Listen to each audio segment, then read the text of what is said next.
If you are just joining us, do remember that you can catch us on any one of our social media platforms, that is at Lysac TV. You can watch us on Signet and or on dysactv.com, and you can send us your feedback on, again, any one of our social media platforms, or on the SMS line 23595, or send us a WhatsApp message on the numbers running right there below your screen. We do have quite a lot of options to communicate with our viewers, do we not? Well, with our glass of water, Jack Norris and I have been joined by two other gentlemen. I will give them the opportunity to introduce themselves to you so we can dive into the analysis of what is happening politically at a national level. Let's start with you, sir. I'm Kenneth Mbanya. I'm Councillor and reporter. Oh. And I love politics. You do love politics. And sports. Yeah. All right. Welcome to Hotspot. I'm Joseph Ngeti. Yeah, I think that's all. It's not the first time Joseph is here with us. Yeah. You are part of the team that we will be unveiling later on for news updates on Lysac TV. And I think we are all very, very excited to do that. But for now, let us look at what is happening countrywide. What are your thoughts on the claims that the president is supporting Honorable Raila Odinga so that he can later on run the country through a proxy, once his term is ended? Okay, thank you. I think for my case, I would find it some sense of betrayal, because remember earlier on you had someone else whom at some point you had agreed you would walk this journey together until the latter, because some persons even everywhere they can access some sort of, someone has ever claimed there is Yangu Kumi, Yako Kumi. And for that reason, I would personally say there is some sense of betrayal. And I would wish to plead to the president that, it is not all about what we are going, what are your personal interest as far as the coming government is concerned. You are done with yours. We would actually ask you to keep us some space, allow us to play safe politics, and supporting Raila is not a better option. It would even look for another option. Yes. But does the president intend, from what you know about him, do you think he intends to still be running the country, behind the scenes? Yes, the way I perceive and the way I would look at the mood and read anything in political arena, I would tell you the president himself would want to be part of those persons who are going to run the coming government. But then, they would want to install a symbolic president. But then there are other engineers who are engineering this country. Those persons who would wish to have this sense of state capture and everything. And that is why we want to tell them that this country is not going to be run by those persons who think that they own this country, but then it will be run by the people through their voices at the ballot box. Yes. Much like what the deputy president and his team has been saying all along during their campaign journey. Bwana Ngeti. To me, I can say that kikohozi akifichiki.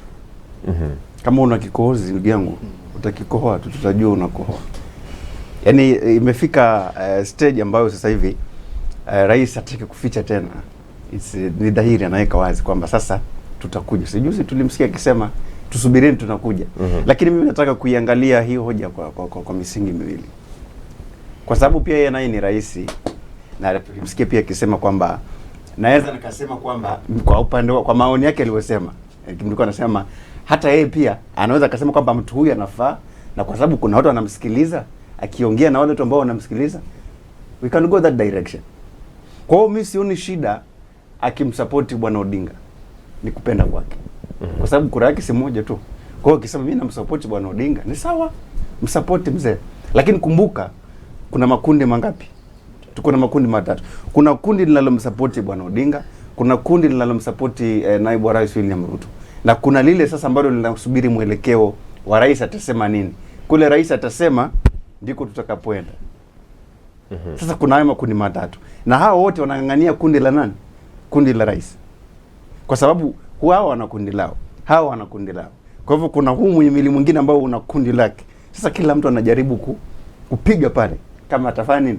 Huyu yake itakayesikika ya kwanza akiwa huu vizuri, anaenda nao. That's why unakuta sasa rais aliposema kwamba anamsupport Bwana Odinga, upande mwingine wamekuwa na hoja nyingi, lakini sio jambo la kushangaza kuona rais anayeondoka madarakani amemaliza muhula wake anamsupport, ameamua kumsupport mtu fulani ama kumbeba mtu fulani.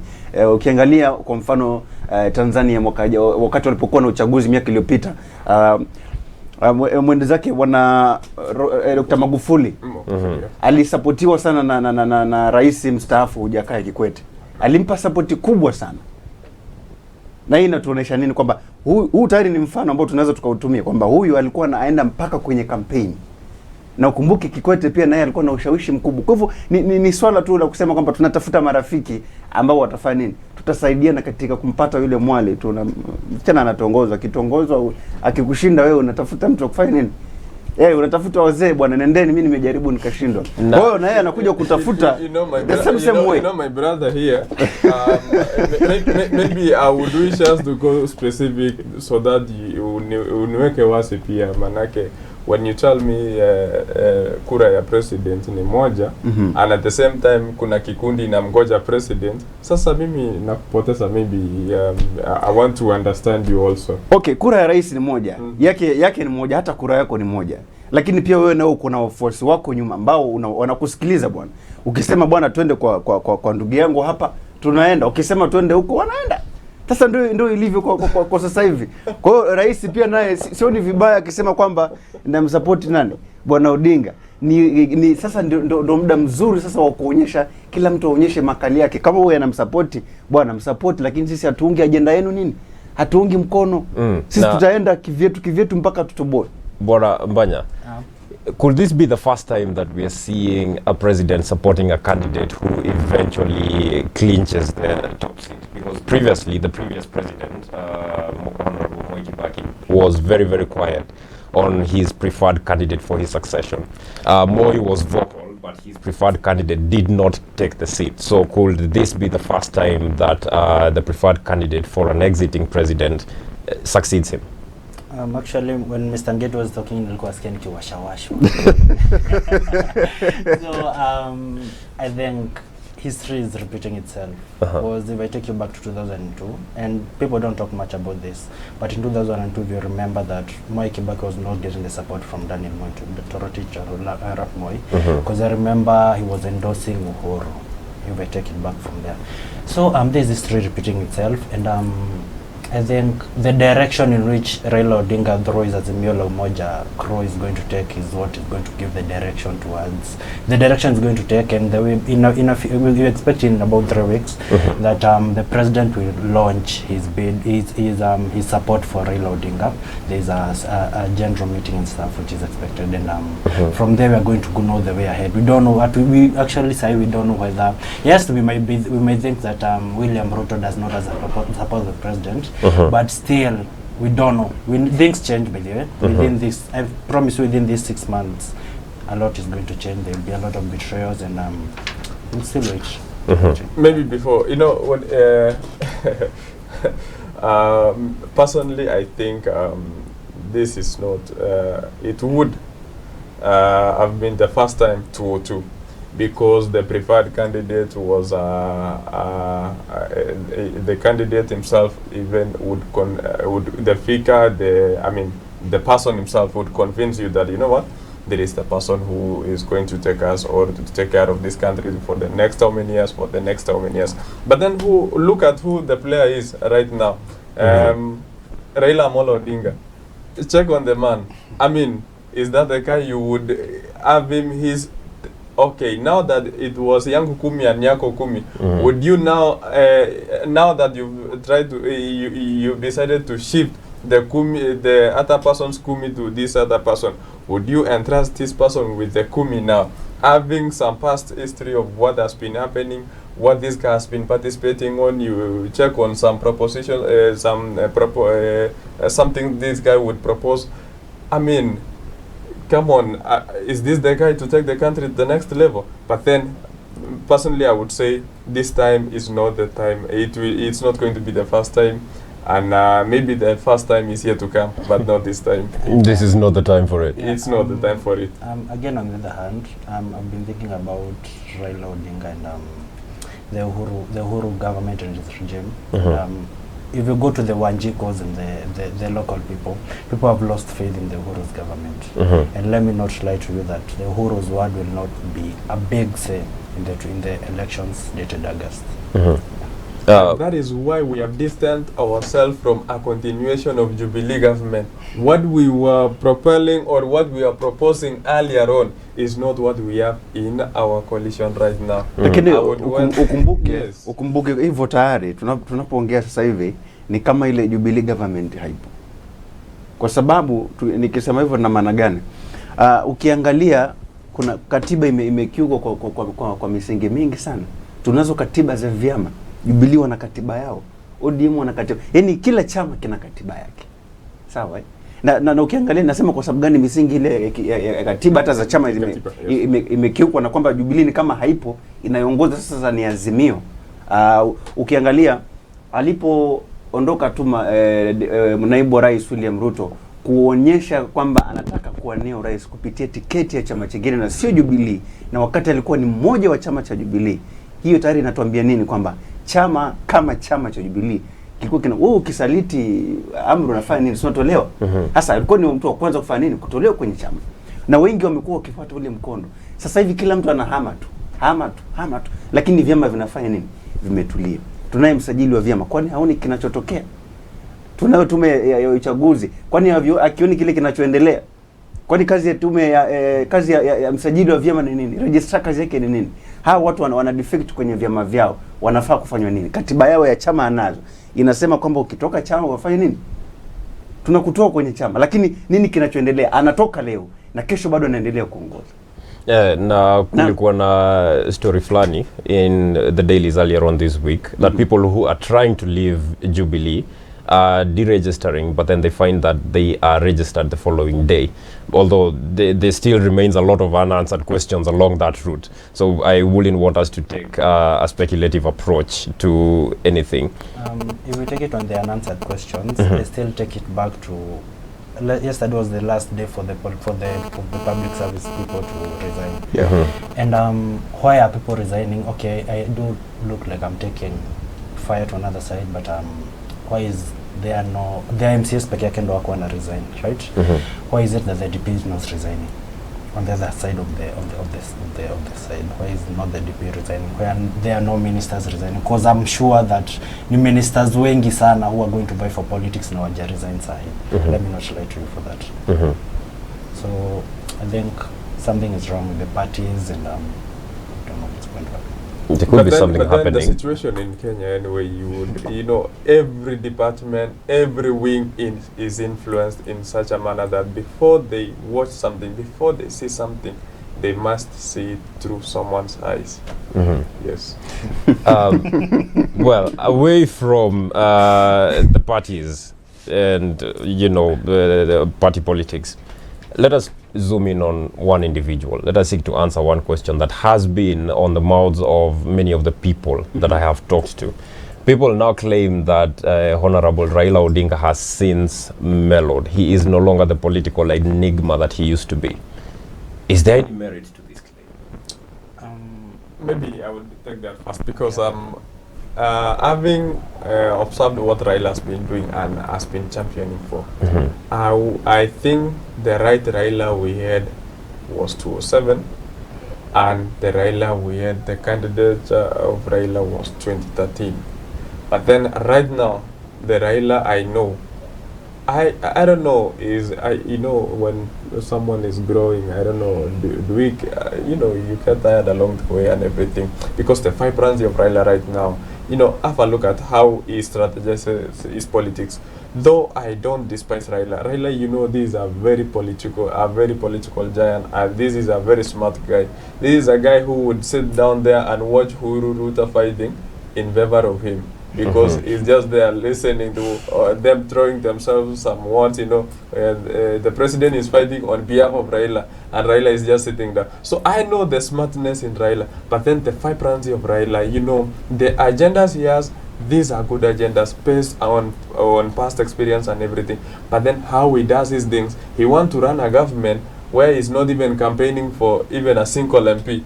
I've seen him go to these Azimio rallies. I've not seen him, you know, do some mega announcements. And you know what? Even though we would not wish to go to the, you know, this appointment and such kind of, you know, we want to influence the party's elections system. But then you should rally, champion for as many persons who will come to support the government as possible. That is why the DP will want to have as many MPs as possible, many persons as possible in the government, so that even in his absentia, he will be there.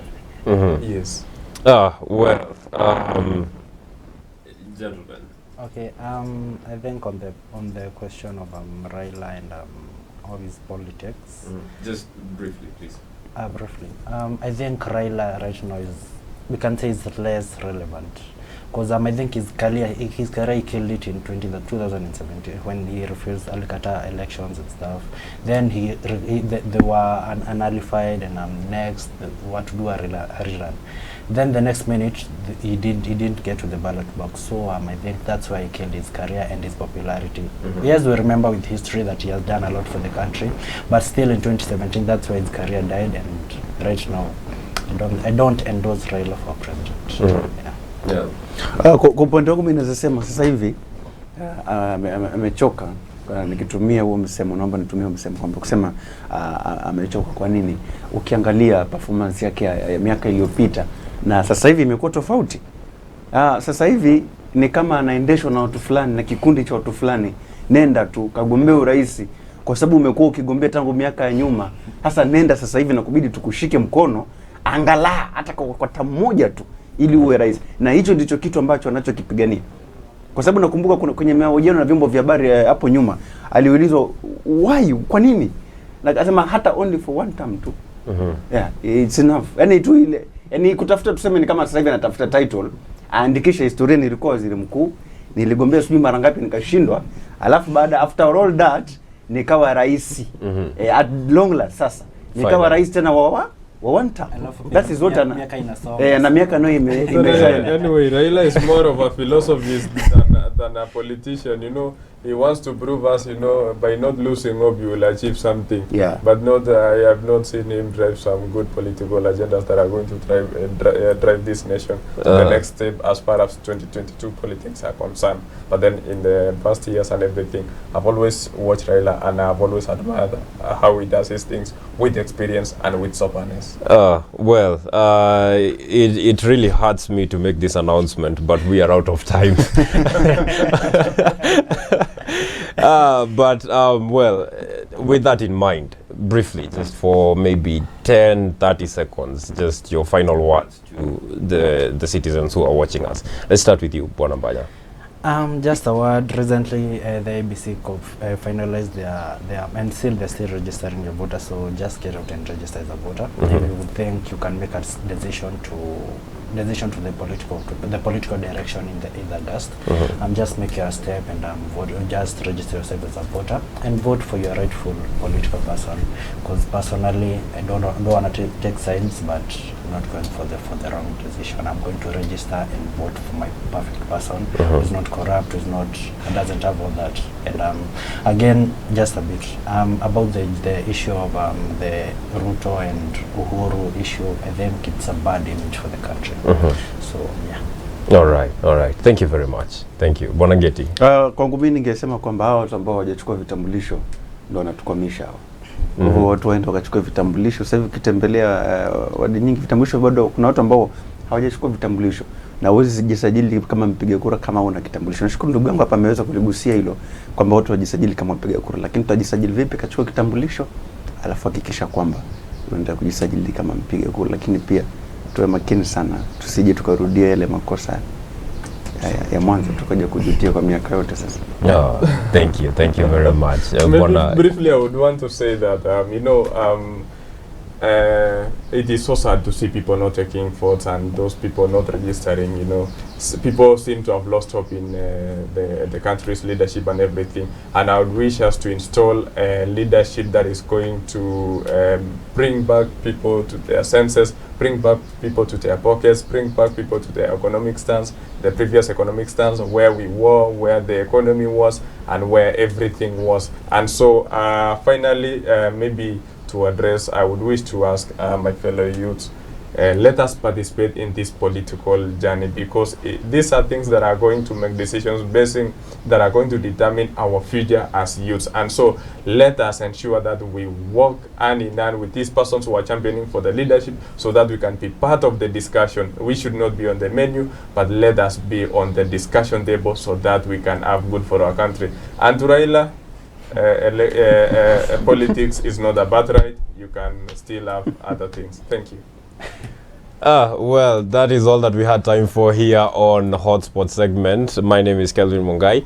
Wairimu Mogo is coming up next with the Let's Talk with Wairimu. She'll be talking to a doctor, a dentist, about dental health. And after that, she and I will come